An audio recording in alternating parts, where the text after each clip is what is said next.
The door swung open. Amara Washington stumbled into steam, expensive soap, and the coldest eyes she'd ever seen. Lee Kong-min stood shirtless in the doorway, tattoos glistening, water dripping down his chest, and a look on his face that said she had 3 seconds to explain why she was still breathing.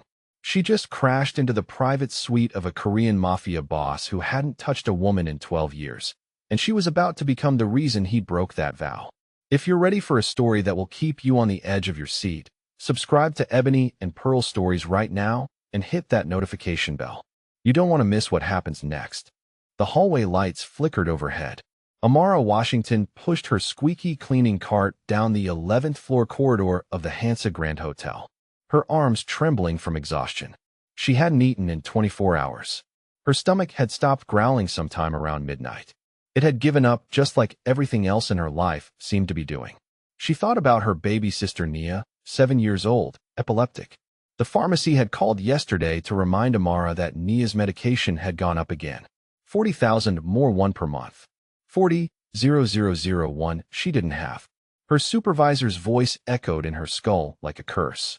One more mistake, Washington, and you're gone. Amara tightened her grip on the cart handle and kept moving. Suite 113. That was her assignment. A standard turnover. Fresh towels, new linens, restock the mini bar. Simple. She just needed to get through this shift without collapsing. The brass numbers on the door ahead glinted under the flickering lights. She squinted. The middle digit was burnt out, or maybe scratched off. It looked like 1103. It had to be guess. The door was slightly jammed. Amara pushed her cart forward, and the front wheel caught on the uneven carpet. She shoved harder. The cart lurched, jerked, and then rolled fast, slamming into the door with a heavy thud.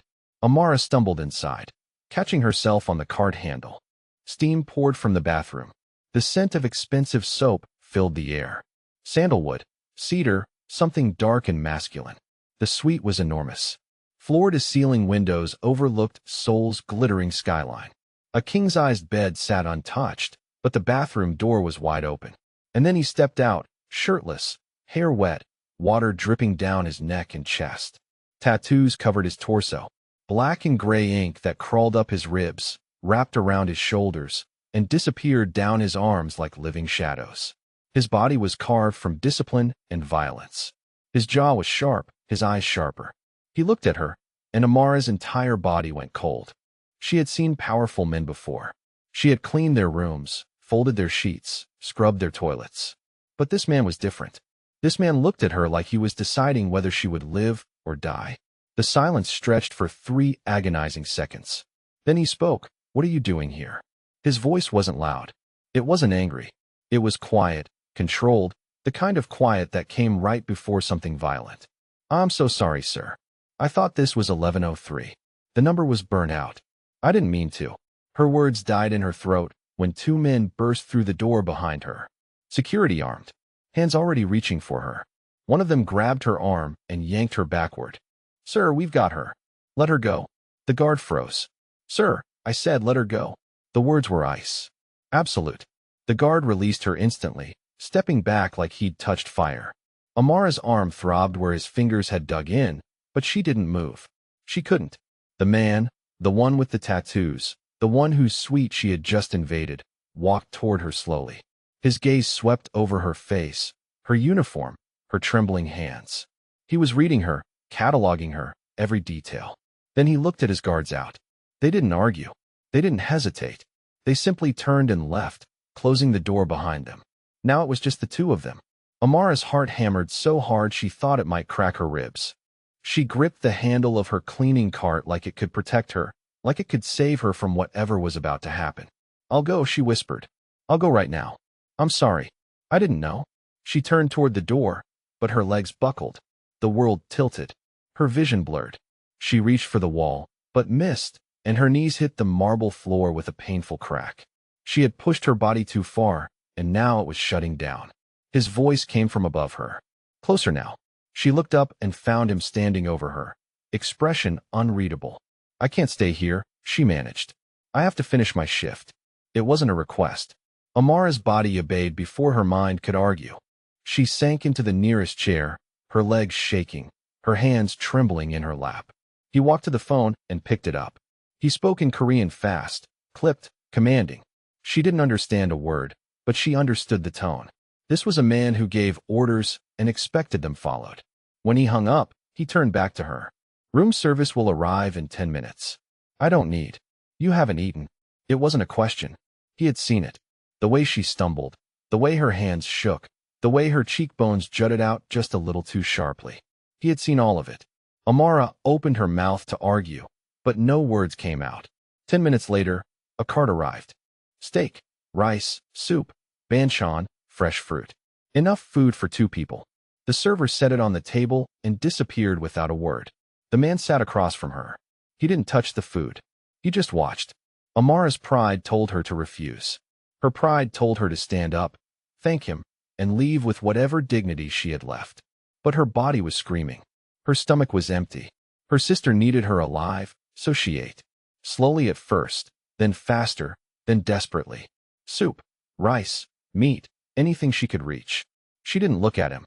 The shame was too heavy. When she finally stopped, her plate was empty. She wiped her mouth with the back of her hand and forced herself to meet his eyes. He was still watching her, but something in his expression had shifted. The coldness was still there, but underneath it, just barely, there was something else. Something soft, something dangerous. Thank you, Amara whispered. He didn't respond. She stood on unsteady legs, gripped her cart, and walked toward the door. Her hand was on the handle when his voice stopped her. What's your name? She turned. Amara, she said. Amara Washington. He didn't give his. She didn't ask. She opened the door and stepped into the hallway, pulling her cart behind her. The door clicked shut, and she stood there for a long moment, heart still pounding, hands still trembling. She didn't know who he was. She didn't know what she had just walked into. But she knew one thing with absolute certainty. She had just stepped into the life of someone she should have never looked at twice. Amara is out here working double shifts, starving herself to keep her baby sister alive, and the world keeps pushing her down. If you believe that hardworking people deserve a chance, that struggling doesn't mean you deserve to suffer, then subscribe to Ebony and Pearl Stories right now. Only people who don't care about others scroll past without subscribing. Comment what time you're watching this, and tell me, do you think Amara should trust him or run? Because what happens next will change everything. The next morning, Amara stood in front of her supervisor's desk, her stomach sinking. 11th floor. Suites 1101 through 1110. Full turnover. Park, please. I can take another floor. Any other floor. Her supervisor didn't look up from the clipboard. You're assigned to 11. That's final. But yesterday there was a misunderstanding, and I don't think the guest wants Washington. Park's voice was sharp enough to cut glass. You're already on thin ice. One more complaint. One more mistake, and you're done. Do you understand me? Amara's throat tightened. She thought about Nia, the medication. The rent due in 6 days. Yes, ma'am. Get moving. Amara grabbed her card and walked toward the service elevator. Her pulse already climbing. She told herself it would be fine. She would clean the other suites first. She would avoid 1108 or whatever that room actually was. She would keep her head down, finish her shift, and never think about the man with the tattoos again. The elevator doors opened on the 11th floor, and chaos erupted. Shouting somewhere down the corridor, angry, rapid Korean. Then a sound that made her blood freeze. Gunfire, 3 shots, 4, a scream, running footsteps pounding against marble, then a heavy thud from somewhere below like a body hitting the ground. Amara's hands went numb on the cart handle. Her mind screamed at her to move, to run, to get back in the elevator, but her legs wouldn't obey. Then she saw him. Lee Kong-min came around the corner at full speed, gun in hand, shirt half-buttoned, eyes blazing with something between fury and focus. He saw her Washington move. He crossed the distance in 3 strides, grabbed her wrist, and yanked her forward. Her cart crashed against the wall as he dragged her down the hallway, his grip iron tight, his pace relentless. What's happening? Quiet.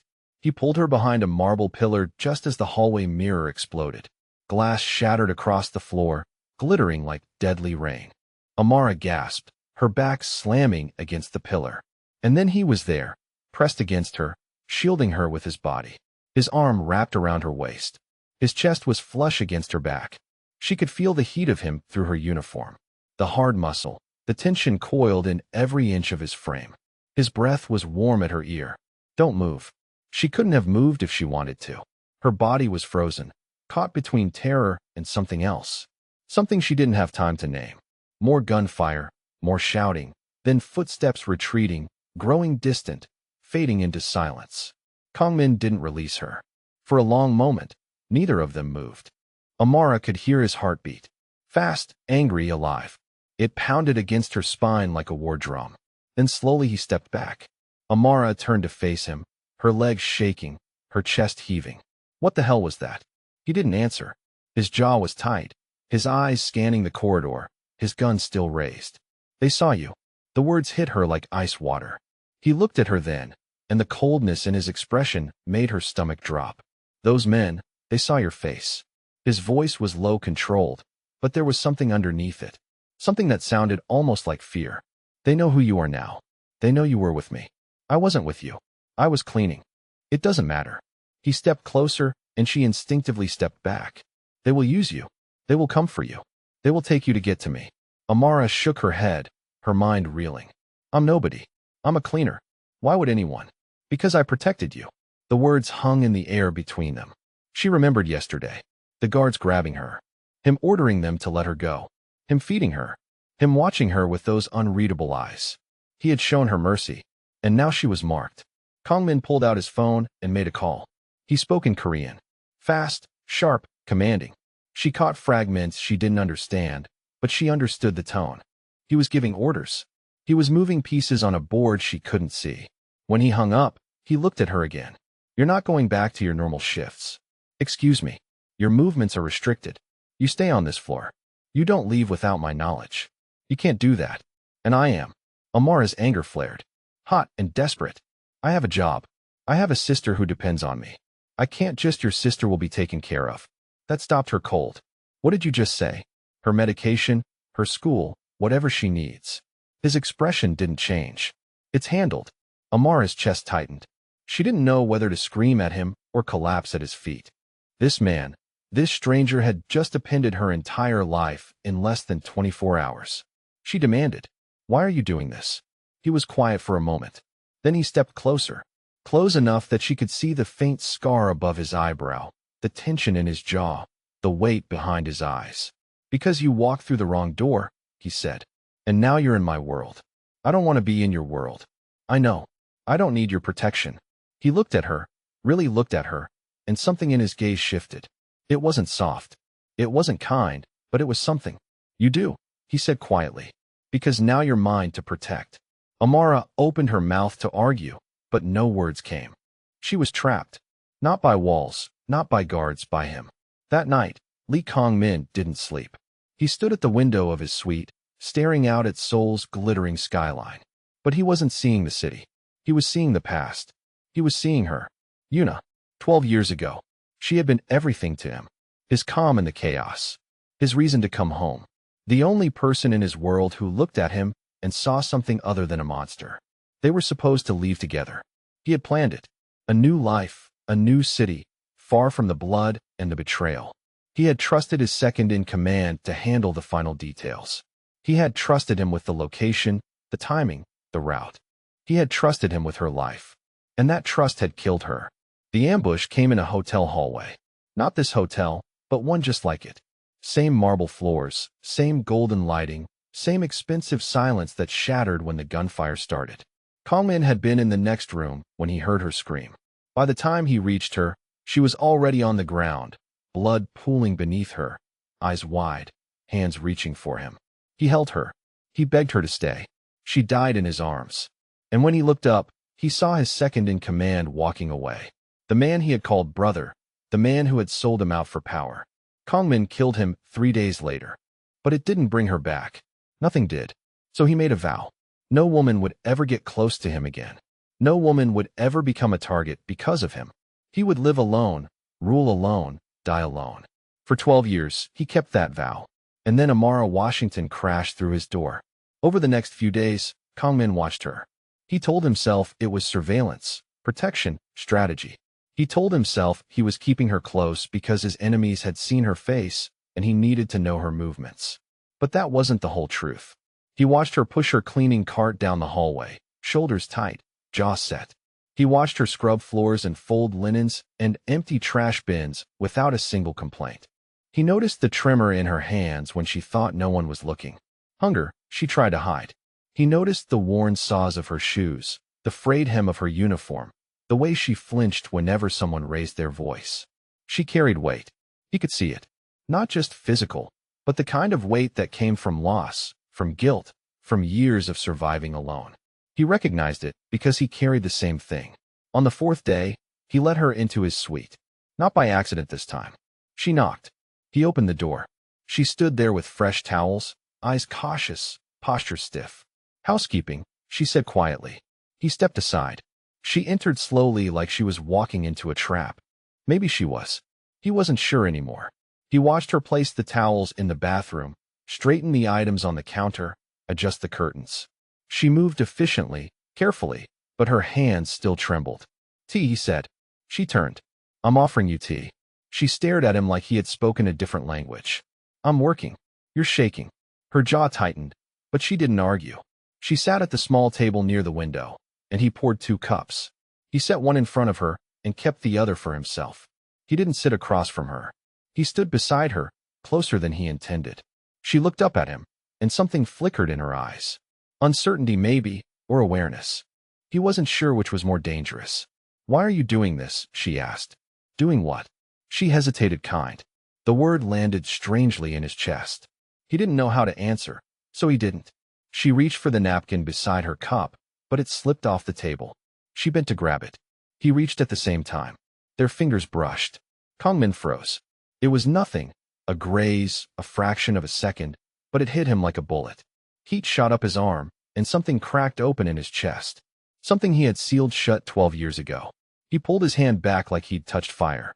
Amara looked at him, startled by the sudden movement. "You shouldn't be here," he said. His voice came out harder than he meant. Colder. She stood, her expression shifting from confusion to something sharper. "I didn't ask to be here." The words hit him square in the chest. She was right. She hadn't asked for any of this. She hadn't asked to be dragged into his world, marked by his enemies, trapped under his protection.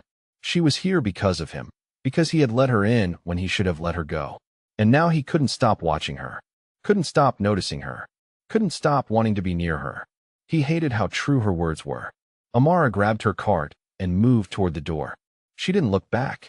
She didn't say goodbye. But just before she stepped into the hallway, she paused. "Whatever happened to you?" she said quietly. "It wasn't my fault." Then she was gone. Kongmin stood alone in the silence of his suite, his hands still tingling where her skin had touched his. 12 years of discipline, of distance, of death, and one woman. One accidental collision was unraveling all of it. He clenched his fist and turned back to the window. Something between them had shifted, and it terrified him more than any enemy ever could. Kongmin lost the woman he loved because someone he trusted betrayed him. Yuna died because of greed, jealousy, and cowardice. And now he spent 12 years punishing himself for it. If you're against traitors who destroy lives for their own gain, then subscribe to Ebony and Pearl Stories and hit that like button. Only backstabbers and snakes scroll past without engaging. Comment loyalty matters. If you believe trust should never be broken because the walls Kongmin built are starting to crack, and what happens next will change both of them forever. The storage room was quiet, too quiet. Amara stood alone among the shelves of fresh linens, folding towels and stacking them into neat piles. The fluorescent light above her flickered every few seconds, casting strange shadows across the concrete walls. She tried to focus on the work. Count the towels, fold the corners, stack them straight. But her mind kept drifting back to him, the brush of his fingers against hers, the way he had pulled away like she had burned him, the look in his eyes when he told her she shouldn't be there. She shook her head and grabbed another towel. She needed to stop thinking about Lee Kongmin. He wasn't her problem. He wasn't her concern. She was here to work, to get paid, to keep her sister alive. That was it. But even as she told herself that, she knew it wasn't true anymore. Something had shifted between them. Something dangerous. She heard the footsteps too late, heavy, fast, coming from behind her. Amara spun around, but before she could scream, a cloth clamped over her mouth. Strong arms wrapped around her torso, yanking her backward. The smell hit her instantly. Chemical, sharp, suffocating. She fought. She kicked. She clawed. She bit down on the cloth and tried to scream through it, but the sound came out muffled weak. Her cleaning bottle fell from her hand and rolled across the floor, disappearing under a shelf. Stop fighting. A voice hissed in her ear. Male cold. You're coming with us. No. No. She thrashed harder, throwing her elbow back, connecting with something solid. The man grunted, and his grip loosened for a fraction of a second. Amara twisted, trying to break free, but another pair of hands grabbed her legs. Two of them. There were two of them. They dragged her toward the service exit. Her heels scraping against the floor, her screams swallowed by the cloth. Tears streamed down her face. Her lungs burned. Her body was shutting down.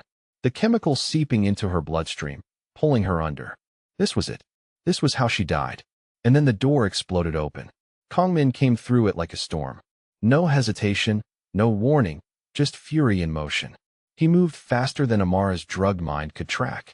1 second, the men were dragging her toward the exit. The next, the first man was on the ground, his neck bent at an unnatural angle. Kongmin didn't stop. He spun, grabbed the second man by the throat, and slammed him into the wall so hard the concrete cracked. The man choked, clawing at Kongmin's hand. But it didn't matter. Kongmin's eyes were black, empty. The eyes of a man who had killed before and would kill again without blinking. He snapped the man's neck with one sharp twist. The body dropped. Silence. Amara collapsed against the shelf, gasping for air, her entire body trembling. The cloth had fallen from her mouth, but her lungs still burned. Her vision was still blurred. She couldn't stop shaking. Then Kongmin was in front of her. He dropped to his knees, his hands hovering near her face like he was afraid to touch her. His chest was heaving. His jaw was tight, and his hands were trembling. Her name on his lips sounded different. Desperate. Look at me. She lifted her head, and their eyes met. For a moment, neither of them moved. Then he spoke, and his voice cracked in a way she had never heard before. I won't lose another woman in a hotel hallway. Not again. Amara's breath caught. Another. He didn't answer, but she saw it in his eyes. The grief, the guilt, the weight of something that had been crushing him for years. She didn't know the details. She didn't know the name, but she knew the shape of that pain. She had carried it herself. Slowly, carefully, Kongmin reached out and touched her face. His fingers brushed her cheek, wiping away tears she hadn't realized were falling. His palms settled against her jaw, warm and solid and shaking. He was touching her. For the first time in 12 years, Lee Kongmin was touching a woman, and it broke something inside both of them. Amara's hand came up without thinking, covering his. She didn't know why. She didn't know what she was doing. But she held on, and he let her. For a long moment, they stayed like that, kneeling on the cold storage room floor, surrounded by death, holding on to each other like it was the only thing keeping them from falling apart. Then Kongmin stood. He pulled her to her feet, his arm around her waist, steadying her when her legs threatened to give out. You're staying with me now, he said. His voice was quiet, but there was no room for argument. I can't. You can, you will. He looked at her, and the intensity in his gaze made her breath stop. Where I can protect you.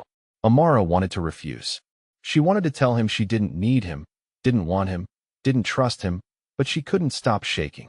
And when he guided her out of that storage room and into his suite, she didn't fight it. She couldn't because for the first time in her life, Amara Washington didn't feel alone. And that terrified her more than the men who had tried to take her. Those men didn't see Amara as a person. They saw her as a pawn, something to grab, to use, to throw away. If you're against cowards who prey on innocent people to settle their own vendettas, then subscribe to Ebony and Pearl Stories and hit that like button right now. Comment Amara is not a pawn. If you believe no one should be used as leverage in someone else's war, word spread fast. By nightfall, every corner of Seoul's underworld knew. The boss has a weakness again. A cleaner, a nobody. His first touch in 12 years. Kongmin heard the whispers through his men. He saw the way they looked at him. Curious, cautious, calculating. He knew what they were thinking. He knew what his enemies were thinking. He had made himself vulnerable, and he hated it. That night, he destroyed his office, shattered the glass desk with his fists, put his chair through the window, stood in the wreckage with blood dripping from his knuckles, chest heaving, rage boiling through his veins. But rage wasn't the problem. Was fear. Amara found him the next morning. She stood in the doorway of his destroyed office, eyes scanning the broken glass, the overturned furniture, the smears of blood on the floor. What happened? She stepped inside anyway. You don't know me, she said quietly. He turned to face her, jaw tight. I know you're in danger because of me. And that scares you. The question hung in the air between them. For a long moment, he didn't speak. Then, quietly, barely above a whisper, he said, yes. Over the next few days, everything changed. He trained her, taught her how to hold a knife, how to detect when someone was following her, how to fight back if grabbed from behind. He was demanding, relentless, precise, but never cruel. And somewhere between the lessons, they began to understand each other. She told him about her parents, how they died in a car accident when she was 19, how she raised Neo alone, how guilt still kept her up at night because she wasn't in the car with them. He didn't tell her about Yuna, not directly, but she saw it in the way he flinched when she moved too fast, the way he kept distance even when he didn't want to, the way he looked at her like she was something precious and terrifying all at once. They were both haunted. They both understood. One evening, in the dim light of his suite, Amara asked the question she had been holding back for days. Why me? Kangmin's jaw clenched. A lie sat on his tongue. Easy, safe, protective. But when he looked at her standing there in the half-light with her guard down for the first time since he'd met her, he couldn't say it. I don't know, he said instead. It was still a lie because the truth was unbearable. She made him feel alive. She made him fight again.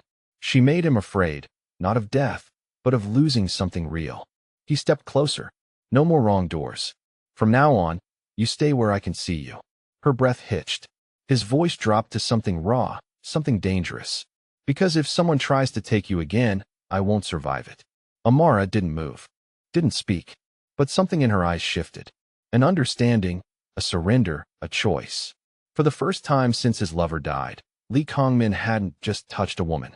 He had chosen her. And Amara Washington realized she had stepped into something far more dangerous than bullets or blood. She had stepped into a mafia boss's heart. Kangmin's enemies think love is weakness. They think caring about someone makes you easy to destroy. If you believe that love takes strength, not cowardice, then subscribe to Ebony and Pearl's stories and hit that like button right now. Only cold-hearted people who don't understand real connection scroll past without engaging. Comment, love is strength. If you believe protecting someone you care about is the bravest thing a person can do because this story just reached the point of no return and what comes next will test everything they've built. 3 weeks passed in Lee Kangmin's world, and Amara Washington learned that safety came with a price. The penthouse suite had become her gilded cage, beautiful and suffocating. Every morning, she woke to the scent of expensive coffee and the sound of Kangmin's voice speaking in clipped Korean to his men. Every evening, she fell asleep to the distant hum of Seoul traffic and the weight of his gaze watching over her. Nia visited twice a week, escorted by armed guards who looked like they could snap necks with their pinkies. Her sister had no idea about the danger, only that her medication was now free and Amara had somehow landed a live-in job at a fancy hotel. The lie tasted bitter every time Amara told it.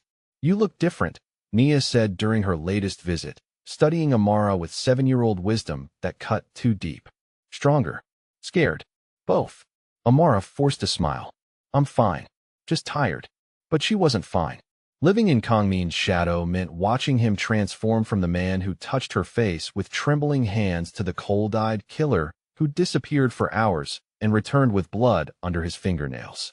She saw both versions of him, and it terrified her how much she was starting to crave the moments when his armor slipped. The training sessions were the worst, or the best. Amara couldn't decide. Your stance is wrong, Kangmin said, moving behind her as she held the knife he'd given her. His hands covered hers, adjusting her grip. Feel the weight. Respect the blade. His chest pressed against her back, solid and warm. She could smell his cologne, that dark masculine scent that made her dizzy. When he guided her arm in a defensive slash, his breath ghosted against her ear. Again, he murmured, "Show me you can protect yourself when I'm not here." The thought of him not being there made something cold settle in her stomach. She turned in his arms, and suddenly they were face to face, breathing the same air. "Where would you go?" she whispered. Kangmin's eyes darkened. His thumb traced her cheekbone, a feather-light touch that sent electricity racing through her veins. Nowhere you need to worry about. But she did worry. She worried when he took calls that made his jaw go tight. She worried when he looked at her like she was something precious he was afraid to break. She worried when she caught herself imagining what it would feel like to kiss him. The attack came on a Tuesday morning while Kang Min was in a meeting across town. Amara was practicing her knife work in the training room when the lights cut out. Emergency power kicked in, bathing everything in red. Her phone was dead. The landlines were down. And then she heard it.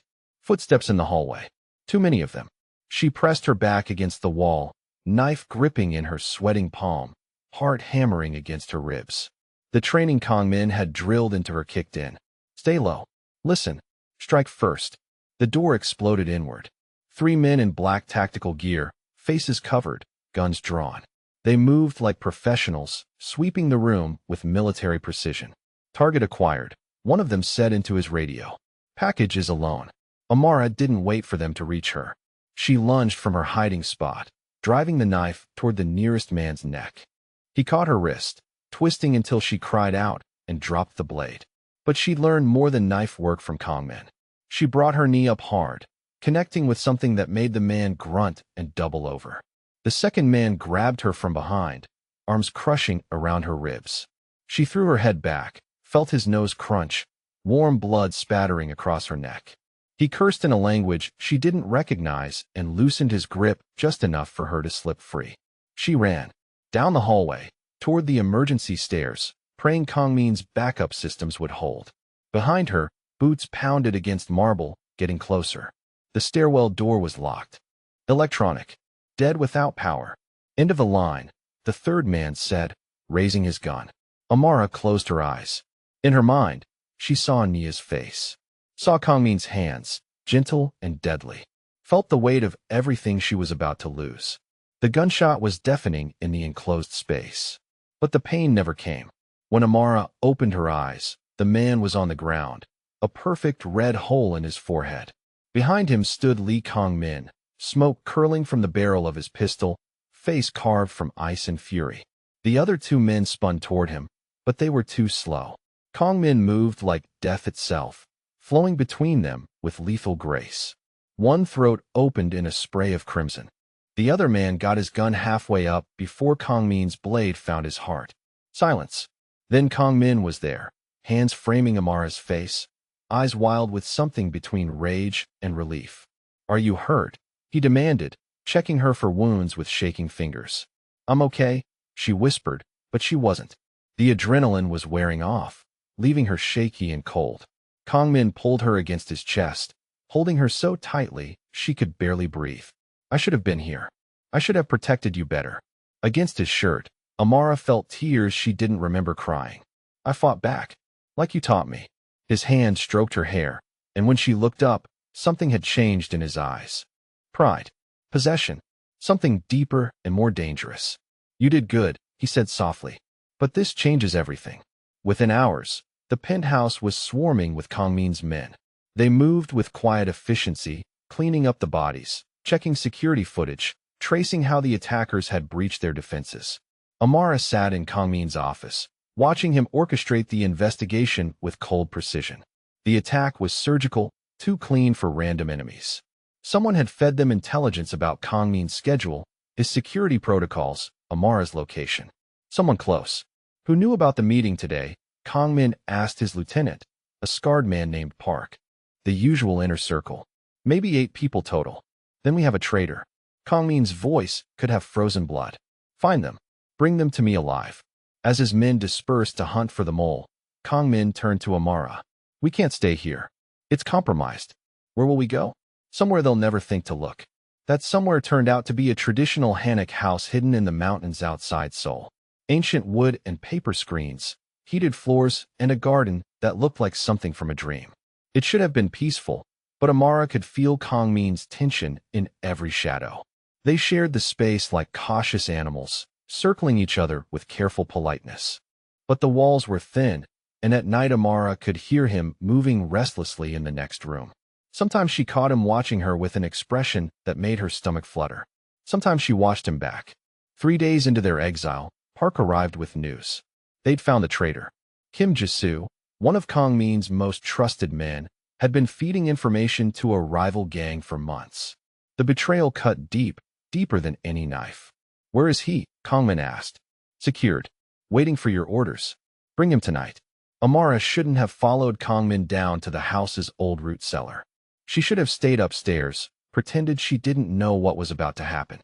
But she'd learned that Kang Min's world didn't allow for willful ignorance. Kim Jisoo was tied to a chair, blood already darkening one eye.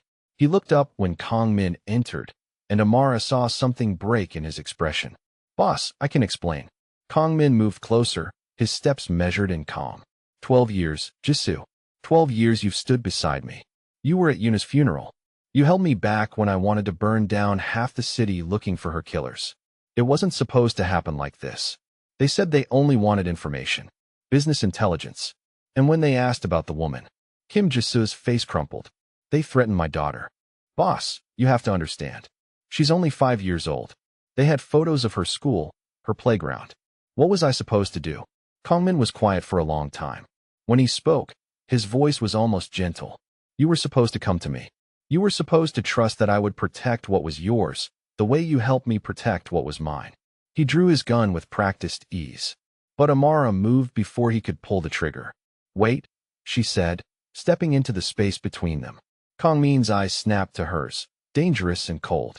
"Amara, go upstairs. He has a daughter." "I know." "Then you know this isn't justice. It's revenge." For a heartbeat, they stared at each other. Then Kang Min's expression shifted, became something almost vulnerable. "They would have killed you," he said quietly, "because of information he gave them. How do I forgive that?" "You don't," Amara replied. "But you don't become the thing that destroys children's fathers either." In the end, Kim Jisoo lived. But his fingers didn't. Kang Min's mercy came with a price, a reminder carved in bone and blood that betrayal had consequences. The man left Seoul that night, disappearing with his daughter into whatever new life awaited traitors who lived to tell the tale.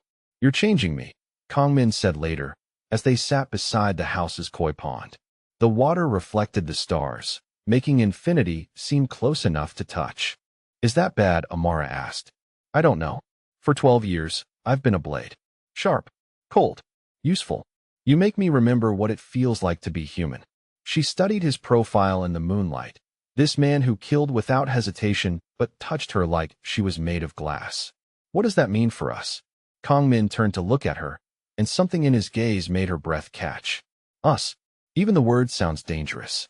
Maybe dangerous isn't always bad. He reached out slowly, giving her time to pull away. When she didn't, his fingers tangled in her hair, thumb tracing the line of her jaw. "If I kiss you," he whispered, "there's no going back. My world will never let you go." Amara leaned into his touch. "Then kiss me." The first brush of his lips was gentle, questioning. The second was anything but. 12 years of denial poured out in the space between one heartbeat and the next. He kissed her like she was air and he was drowning, like she was fire and he'd been cold for too long. When they broke apart, both breathing hard, Kang Min rested his forehead against hers. "You're mine now," he said, and it wasn't a question. "I've been yours since the storage room," Amara replied. "Maybe since the first night you fed me." They made love on silk sheets in a room that smelled of jasmine and old wood. He worshipped her body with a reverence that bordered on religious, mapping every curve and valley with hands that shook with restraint. When he moved inside her, it was with a tenderness that brought tears to her eyes. Afterward, as she lay curled against his chest, Amara felt the last of her walls crumble. This was love, she realized. Dangerous, consuming, terrifying love that would either save them both or destroy everything they touched. "You know there's still a war coming," Kang Min said into the darkness. "I know. The gangs who sent those men won't stop. They'll keep coming until one of us is dead. Then we make sure it's not us." His arm tightened around her. "When did you become so fierce?" "You taught me." Dawn came too soon, bringing news that would shatter their fragile peace. Park's call woke them both, his voice tense with urgency. "Boss, we have a problem." "It's the girl. They took the girl." Kang Min went rigid beside her. "What girl?" "Nia. They have Nia." The world stopped. Amara felt something die inside her chest, something vital and warm that she might never get back. She was moving before she consciously decided to, grabbing clothes, looking for weapons, operating on pure instinct. How? Kangmin demanded, his voice deadly calm as he reached for his gun. School pickup. They killed her guards, took her clean. No witnesses except a traffic camera 2 blocks away. Show me. The footage was grainy but clear enough. 3 men in a black sedan, faces covered, dragging a struggling 7-year-old girl into their car. Professional. Planned. Brutal in its efficiency. Who? Kangmin asked. We're still tracking. But boss, they left a message. Kangmin's jaw tightened. What message? Exchange. The girl for the woman. Tomorrow night. Midnight. The warehouse district. Of course. They couldn't kill Kangmin directly, so they'd force him to choose. His empire or the woman who'd become his heart. Except there was no choice. Not really. I'm going, Amara said, her voice steady despite the tears streaming down her face. Like hell. She's my sister. My responsibility. I won't let her pay for my choices. Kangmin spun to face her, eyes blazing. And I won't lose you. Either of you. We find another way. But there was no other way, and they both knew it. The enemy had played their hand perfectly, betting that love would make Lee Kangmin weak. They were about to learn how wrong they were. Because love didn't make him weak. It made him absolutely, utterly lethal. The warehouse district at midnight was a graveyard of rusted metal and broken dreams. Amara sat in the passenger seat of Kangmin's car, watching shadows move between the abandoned buildings. Somewhere in that maze of concrete and steel, Nia was waiting. Scared. Alone. Depending on her big sister to save her one more time. You don't have to do this, Kangmin said for the 100th time. We can find another way. There is no other way. You know it. I know it. His hands gripped the steering wheel until his knuckles went white. Then stay behind me. When I give the signal, you run. You take Nia and you run, and you don't look back. What about you? He didn't answer, but she knew. This was his last stand. His chance to atone for Yuna's death by saving the woman who'd taught him to live again. The warehouse they'd specified was massive, a cathedral of industry left to rot. Amara could smell rust and decay, fear and old violence. Footsteps echoed in the darkness as they approached, announcing their arrival to enemies who already knew they were coming. Inside, spotlights blazed to life, temporarily blinding them. When Amara's vision cleared, her heart nearly stopped. Nia sat tied to a chair in the center of the space, tears streaming down her face, but still defiant. Around her, a dozen men with guns formed a loose circle. And standing behind her, a ghost from Kangmin's past. Hello, brother, the man said, and Amara saw Kangmin flinch like he'd been shot. Choi Miho, Kangmin's second in command 12 years ago. The man who'd betrayed him. The man who'd killed Yuna. The man who should have been dead. Surprised, Miho continued, his smile cold as winter. You always were too soft. Leaving me alive was your first mistake. Letting yourself love again was your second. You're dead, Kangmin said, but his voice lacked conviction. I was. For 3 years, I was as good as dead. Hiding. Healing. Planning. Do you know what it's like to have your own throat cut? To feel your life pouring out while the man you called brother walks away. You betrayed everything we stood for. I chose survival over sentiment. Just like you should have. But no, you had to make it personal. You had to make it about her. Miho gestured to Amara, and she saw madness in his eyes. Something broken that 12 years hadn't healed. So I'm making it personal too. The girl dies tonight. The woman dies tonight. And you get to watch, just like I watched Yuna bleed out in that hotel hallway. The signal came so subtle Amara almost missed it. Kangmin's hand moved to his belt, one finger extended. The plan they discussed in the car. She was supposed to run, to grab Nia and escape while he dealt with Miho and his men. Instead, she pulled the gun he'd given her and put 3 bullets in the closest gunman before anyone could react. Chaos erupted. Muzzle flashes strobed like deadly fireworks. Men shouted and died and bled on concrete stained with decades of violence. Through it all, Kangmin moved like an angel of death, cutting through enemies with surgical precision. Amara reached Nia's chair as bullets whined overhead. Her sister's eyes were wide with terror but alert, aware, alive. I'm here, baby, Amara whispered, cutting the ropes with a knife that felt natural in her hands now. I'm here. Sister, Nia sobbed, clinging to her like a lifeline. but they weren't clear yet. Miho still stood between them and the exit, gun trained on Kang Min, who knelt bleeding from a wound in his shoulder. 12 years I've waited for this moment, Miho said. Watching you build your little empire, pretending to be a king. But kings can be brought low. Kings can be made to kneel. You want to know the truth about Yuna? He continued. She begged. At the end, when she knew she was dying, she begged me to spare you. Said you were a good man underneath all the killing. Even then, she believed in you. The words hit Kang Min like physical blows. Amara could see him breaking, 12 years of guilt and self-hatred crashing down. She was wrong, Miho said, raising his gun. You were never good. You were just weak. The shot echoed through the warehouse like thunder. But it wasn't Miho's gun that fired. Nia stood behind her fallen captor, one of the dead gunmen's weapons smoking in her small hands. 7 years old and trembling but fierce, protecting her family the only way she knew how. You don't hurt my sister, she said, and Amara had never been more proud. In the aftermath, as sirens wailed in the distance and Kang Min's men secured the scene, they held each other in the shadows. 3 survivors of a war that had started long before any of them were born. It's over, Kang Min said, his good arm wrapped around both sisters. Miho is dead. His network is broken. We're safe. But Amara knew better. In Lee Kangmin's world, the war never truly ended. There would always be another enemy, another threat, another choice between love and survival. The difference was, now she was ready for it. They all were. 6 months later, she stood in a garden overlooking Seoul's skyline, wearing a white dress that cost more than her old apartment. Nia was her flower girl, spinning in circles to make her skirt billow. Kang Min waited at the altar in a black suit that made him look like exactly what he was, a king claiming his queen. The vows were simple, traditional, but when he slipped the ring onto her finger, he whispered words meant only for her. You saved me, Amara. From myself. From the past. From a life that was just existence. She kissed him then, not caring about the audience, not caring about anything except this moment, this man, this impossible love that had survived gunfire and betrayal and the weight of their separate worlds.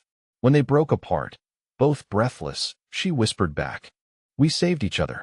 And in the garden where cherry blossoms fell like snow, surrounded by friends who were family and family who were everything, Amara Washington became Amara Lee. Not because she'd lost herself, but because she'd finally found home. The war was over. Love had won. But this was Lee Kangmin's world, where love was just another weapon, and victory was measured in heartbeats instead of territory. They would face whatever came next together. And that was all that mattered. Done. Video 3 parts 1 and 2 have been printed successfully.